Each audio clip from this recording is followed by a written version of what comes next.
Mohamed Alouchi, bonjour. Vous êtes coordinateur artistique pour l'ASBL Tremplin, l'ASBL Tremplin qui gère le Festival Babel. Alors le Festival Babel, c'est sa 35e édition cette année. Qu'est-ce que ça représente Babel à Bruxelles? Ben, déjà, bonjour Vanessa, ça fait plaisir de vous voir.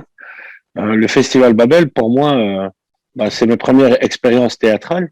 Moi, j'ai pas participé aussi loin dans le temps. Moi, j'ai commencé en 2001, il y a une vingtaine d'années, et c'est là où j'ai participé au Festival Babel. Mais avant ça, j'ai eu l'occasion, quelques années auparavant, de participer à un voyage international avec le projet EdRed de l'ASBL Tremplin, où j'ai pu aller à Besançon et rencontrer des jeunes de 11 pays européens, où on a pu faire aussi des créations artistiques. Et donc, le Festival Babel, moi, je l'ai connu avec la maison de jeunes du quartier Renaissance, puisque par ailleurs, je suis éducateur spécialisé. Et c'est la première fois où, à l'époque, c'était au Théâtre Marny, puisqu'il faut savoir que le Festival Babel s'est fait dans plusieurs endroits à Bruxelles.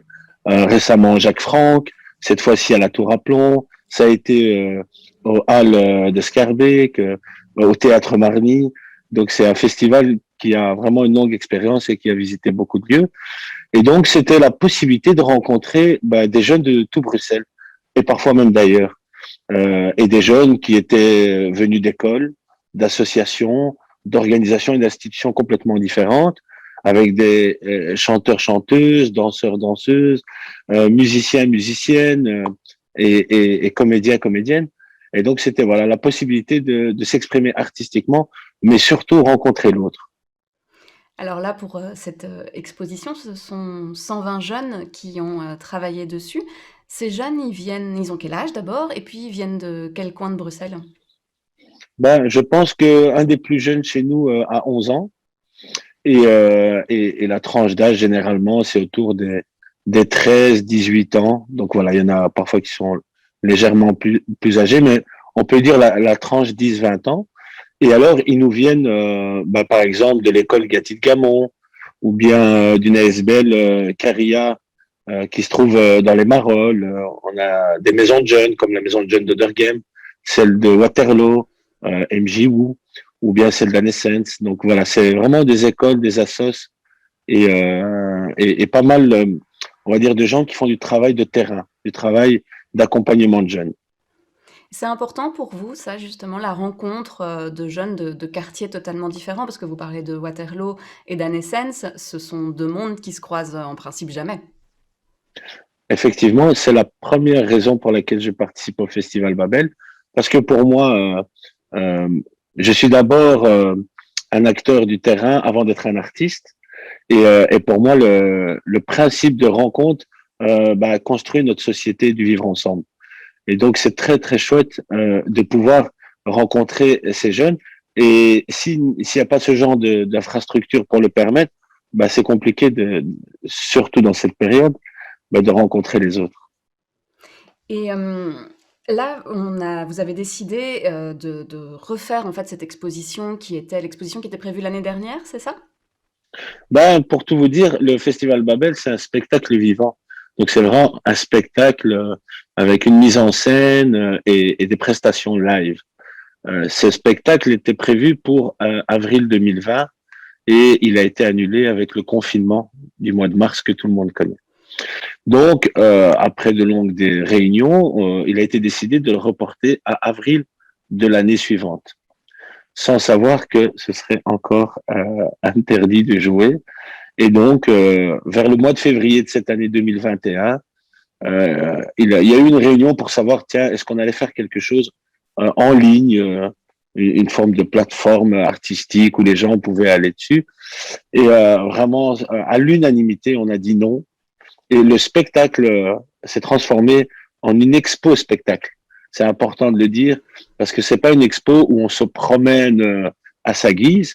Il y a un spectacle, c'est-à-dire qu'il y a deux guides qui sont des jeunes du festival qui vous amènent à travers 4 étages voir les prestations que vous auriez dû voir en live dans des salles et des ambiances différentes avec 14 courts-métrages qui ont été réalisés en un mois et demi. Donc ça a été le grand défi.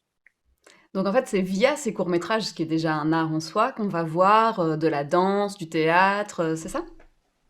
Vous gardez l'esprit Babel, vous allez rencontrer toutes les assos dans leur manière d'être, leur manière d'écrire, leur intimité, mais ce sera effectivement sous forme vidéo.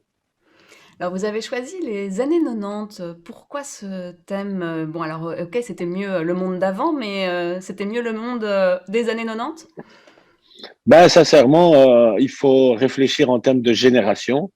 Donc, si on regarde les jeunes d'aujourd'hui, les années 90, c'est la jeunesse de leurs parents. Et donc, le thème a été choisi par les jeunes eux-mêmes, en fait. Et donc, voilà, chaque année, on permet aux jeunes de réfléchir à plusieurs idées, un peu comme le fait d'autres festivals comme l'Asile de Que Parade. C'est le public qui choisit un peu cette thématique. Et alors, bizarrement, il y a vraiment cet engouement des jeunes de dire avant, c'était mieux.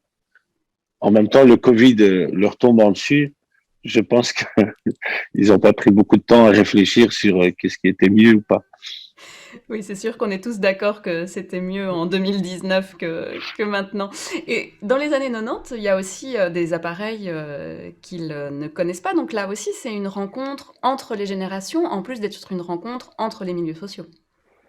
Ouais, d'accord, c'est vrai. Mais ce qui est plus hallucinant, en dehors des objets qu'ils découvrent, c'est surtout la manière de vivre qui est différente. Ils n'ont pas la conception d'imaginer ne pas avoir de téléphone. Ils ne comprennent pas la vie sans téléphone. Donc c'est vraiment une curiosité pour eux de dire mais comment c'est possible, comment vous faites? Parce que leur vie est accrochée au téléphone, par exemple. Et il y a d'autres choses qui vous ont surprise peut-être dans leur vision de cette époque-là?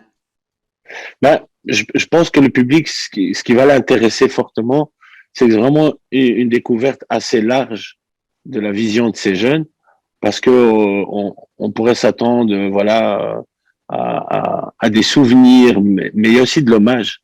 Il y a pas mal d'événements marquants des années 90.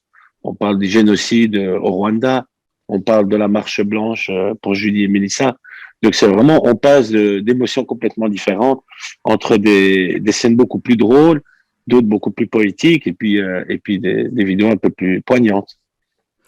Eh bien, c'est à découvrir donc du 7 au 10 avril. Mohamed Alouchi, merci pour cet entretien.